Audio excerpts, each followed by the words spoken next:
so we've got the bin done. So now we need to make the sieve. This is pretty simple. In order to make the sieve, I just basically have a scrap 2x2 piece. Actually, it turned out to be the exact length I wanted. But basically what we want to do is get your wheelbarrow, because it's going to be the dimensions of the sieve is going to be based on the wheelbarrow here. So I'm basically going to put the 2x2 in there, and I kind of want a handle length about equal to the wheelbarrow handle. But I want to make sure that I've got, room for the 2x4 that's going to go here and here.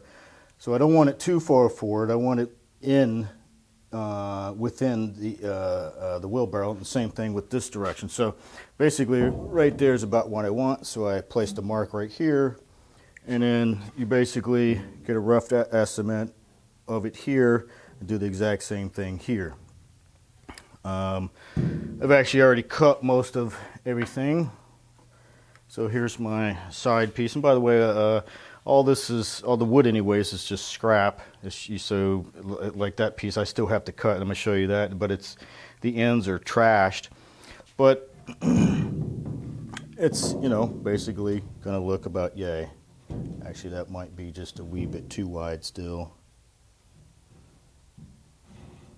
Yeah, I might want to cut that just a wee bit shorter. So where's my thing?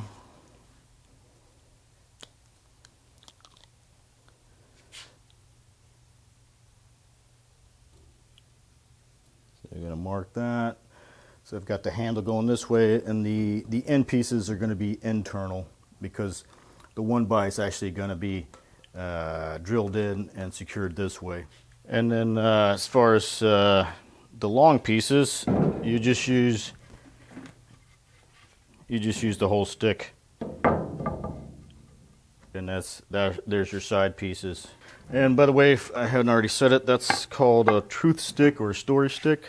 So I'm gonna set up my sawhorses, because I'm gonna have to cut these, and then we're gonna fasten them together. As far as cutting, I'm just going to use a hand tool. You guys might actually find this interesting, because it's a Japanese Ryoba hand saw, and I'm going to show you guys how you lay it out and how to cut. Alright, so this is a Ryoba, and you'll notice it actually has two sets of teeth, one on each side. Cool thing about this thing, if you don't know, one set is a cross cut and one set is ripping, so it's a general purpose carpentry saw. This is actually a machine made saw, and I'm probably going to butcher the name of this, but I think I can't actually read all of it. Kyokocho, I think is the name brand of this. And it's a disposable blade saw, so you can just replace the blade when it gets dull. And there's, I don't know, 4 or 5 different lengths to this. And these are just, for a machine made, they're just wonderful. Better than any Western saw you'll ever use. Still not, nowhere near as good as a handmade saw, but it is what it is. But typically, when you mark out, at least in the Japanese style, you use what's called sumi and sumisobo, which is ink in a little pot, and then there's a little bamboo pen that you mark things out. And I do have that, I just don't have it here. I'm just using a Sharpie, a real fine Sharpie, ultra fine point actually, to do the layout, and this just works just fine. But when you're using this kind of saw, unlike a Western one, I marked that earlier because I kind of made a mistake on the link, so we want to do a layout line on all 4 sides and get it as best as you can.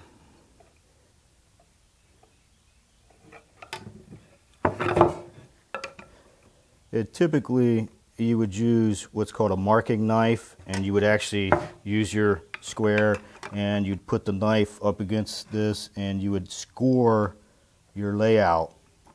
And the reason why, I kind of messed up that a little bit, it's okay, but the reason why is because these teeth, especially the cross cut, are so fine then when you put a score in it, you know, in a cross cut you have like two sets of teeth, you know, one on one side. This would literally, one set of those teeth would literally sit in that groove and help you guide it. Now the other reason why we want to put a layout on all four is because I'm going to actually, as I'm sawing this, I'm going to actually do a scoring cut first. And I'm going to rotate the piece as such. And the reason why we want to do that is because that establishes the shoulders. And also that will help us track the line and make our cut straight.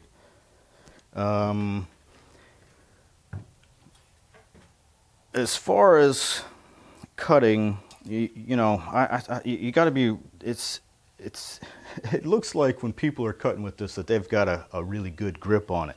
It's not the case. You want a really light grip. You want the saw to cut. You're not trying to force it in. You're just pushing it back and forth and letting the saw cut. So yeah, don't force it through. It doesn't have to be forced through. And plus, if you try to force it through, you're going to get off angle. Another thing about angle, to try to keep this straight, you kind of want to put your index finger out, almost kind of like you're shooting a gun. Like you want your thumb up there and your index finger, and you're going to start at the far end and do a light score and come all the way, just track the line all the way back, and then we're going to rotate and do the same thing, and then we can start really cutting. Move this in just a little bit. So let's do this.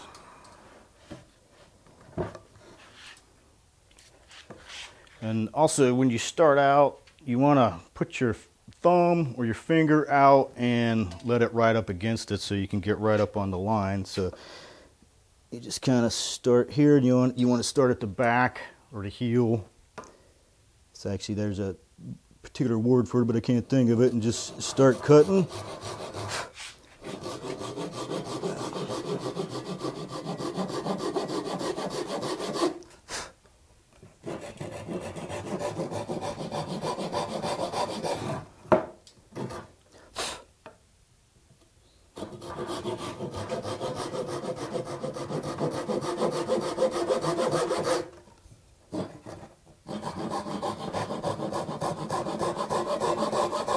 Okay, now we have it scored all the way around, so now we can just worry about cutting.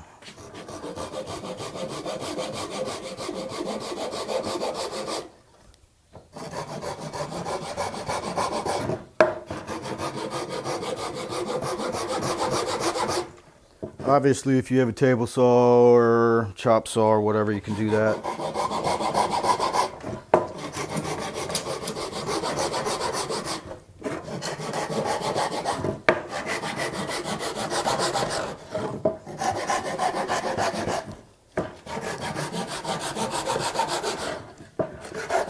And I don't know if you can hear the pitch changing as I saw. When you start hearing that pitch change, you know you're getting to, it's starting to get thin in there, the web. So you're getting close. There you go. No, it's not perfect, but I do want to show you. It's not too shabby either.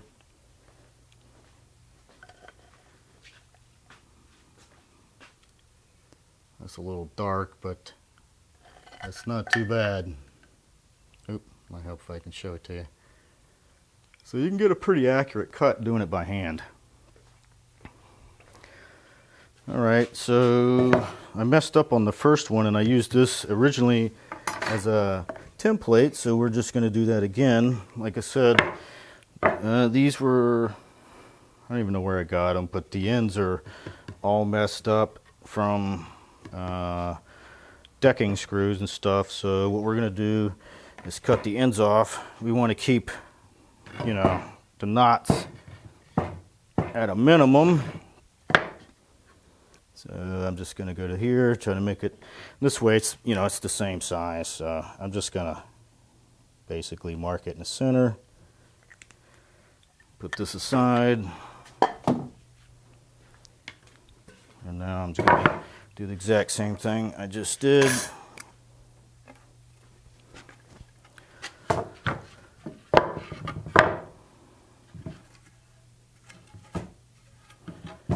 I want to find the best two ends here to put screws in, something that's not cracked or has a knot close to the end.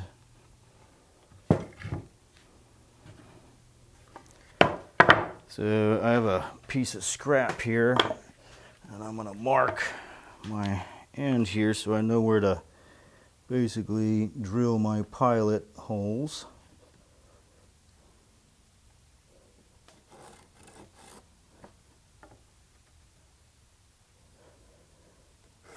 I usually countersink them, but I don't have a countersink with me, so that's not going to happen this time. But I want to put 2 screws on the end here. Edge than I wanted. Oh well. Alright, so we're going to use our story stick also to find out where to put the other one. So we're just going to use this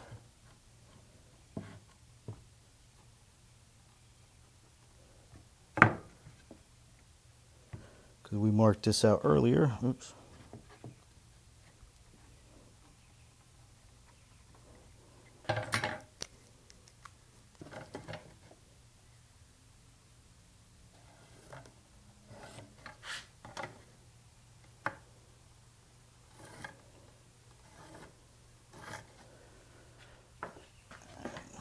Use our little template block to give us an idea about where to put the pilot holes.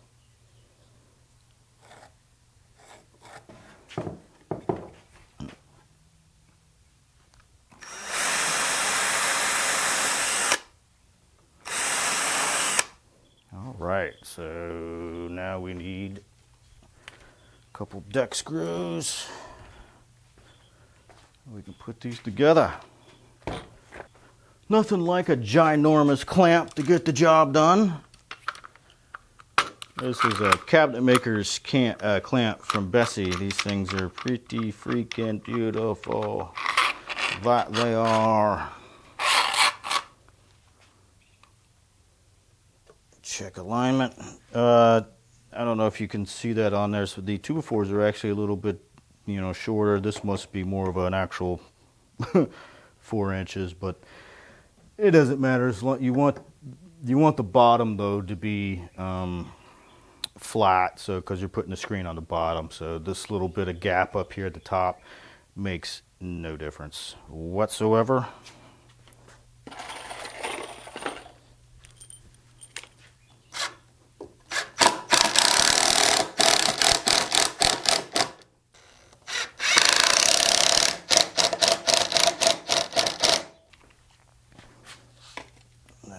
Should be good to go on that.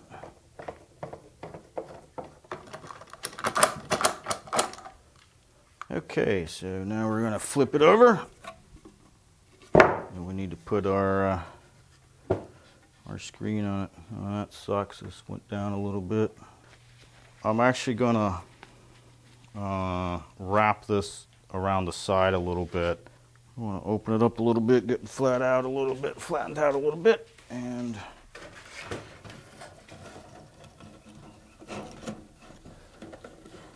I want to wrap it around the edge a little bit. It just helps secure it some.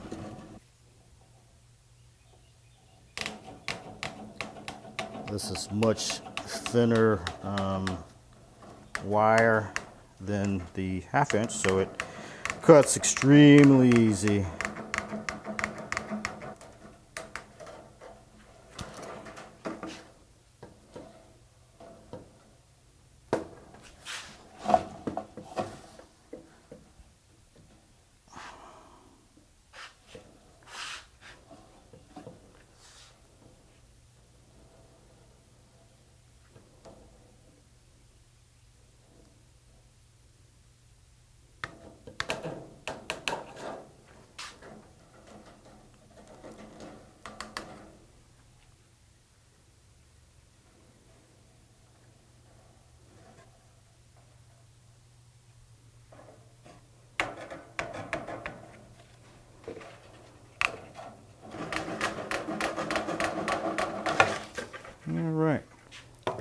If you want to, you can tidy up the edges, and I think I will on this one because they're pretty bad. I'm actually going to put some staples in here to help keep it in place so I can straighten it up a little bit.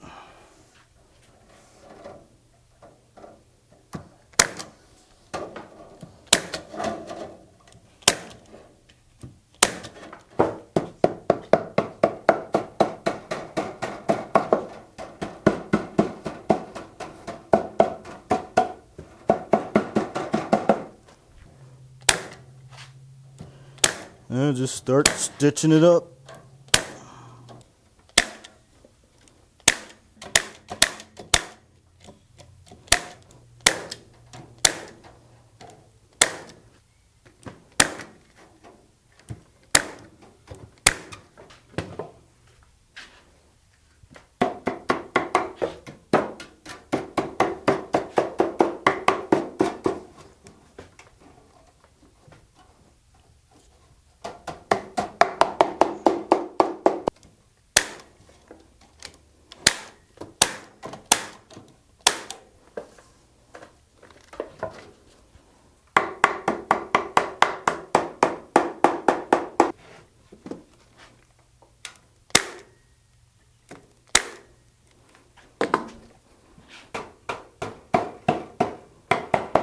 Try to make these as tight as possible because you'll get a bunch of dirt and stuff in there you don't want. So use plenty of staples. All right, so that's pretty much done. I'll go around and seat these deeper in there, but kind of give you an idea what it looks like. Not too shabby. In fact, I'll bring the wheelbarrow back over here and then we can see it. I still have to do, I won't do it until I get it over to the shop or my dad's. I've got to put 2 eye screws in there because I'm going to attach either some twine or some chain. So the closed end is hanging, and you know, you got the handles and stuff so you can shake it, but that'll be more obvious in the future when I show you that. So there it goes, fits right in there. You put, I don't know, 2 or 3 shovelfuls or 4 or 5 shovelfuls, however many it'll fit in there. And like I said, there'll be 2 eyelets right there, so I'll be able to it'll be hanging and you can just shake it. But I'll show you how that works with some actual compost and everything. But this is done. So like I said, the next thing I'll have to do is we'll basically show you this. And also the function of that bar, that's coming up also. All right, so I'm going to show you something. I decided to go ahead and contour basically the handles of the sieve a little bit to fit my hands and stuff, to make it a little bit more comfortable. Because these are a little bit wider than 4 inches, and they have really sharp corners on them too that depending on the type of wood it may splinter, or it may give you splinters. So I'm going to show you how I did this, and you know, there's many ways you can do this. You don't have to do it the way I did. I just figured you might find this kind of interesting. You can use a rasp, you can use a router if you have power tools, whatever. I've got this thing.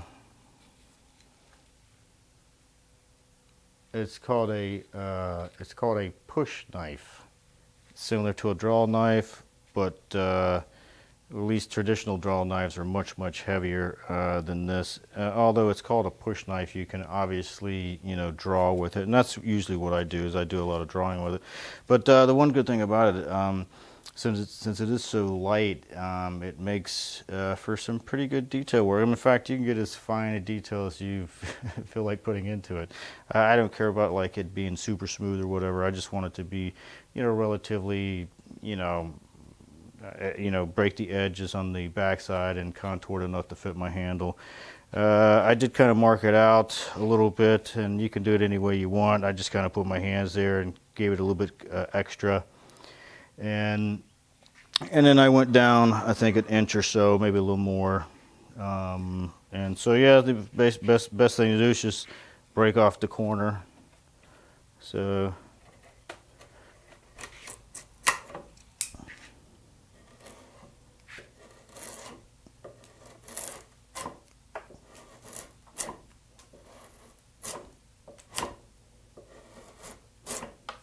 I got quite a ways to go, so I'm going to take off quite a bit.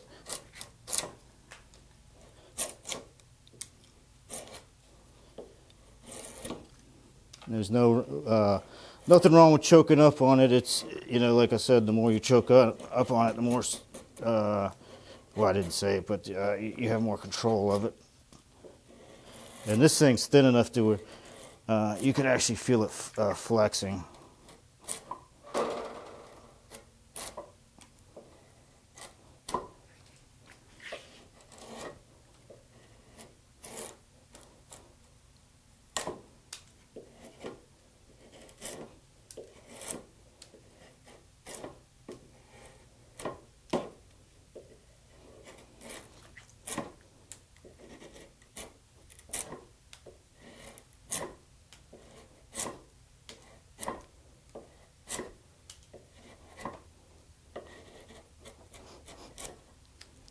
You know, like I said, I put marks in here, so I'm basically just trying to bring the edge line down to there and then round it off.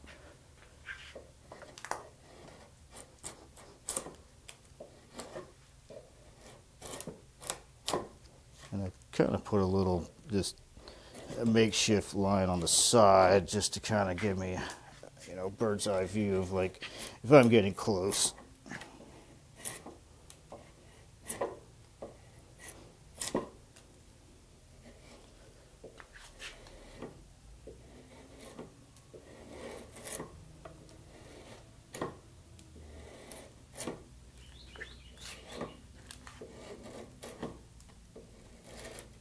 Probably should have put the light on the other side of me. Oh well.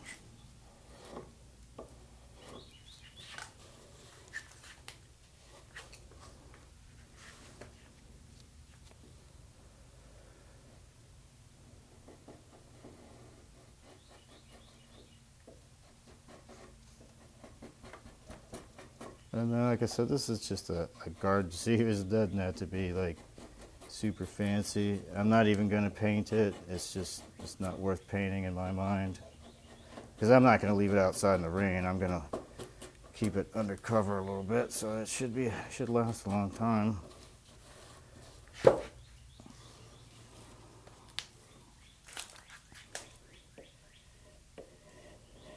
This thing's just a little bit dull, so that's pretty much good enough for me. I'm going to actually break that corner down just a wee bit.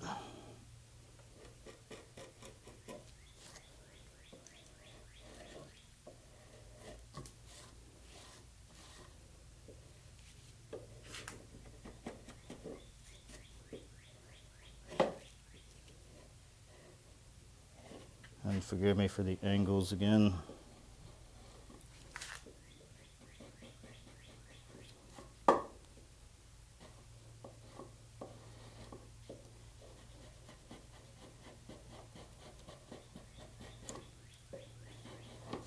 Alright, I think that's good enough, but you get the point. I think that worked pretty good, and I like using hand tools quite a bit, so this is fun to use.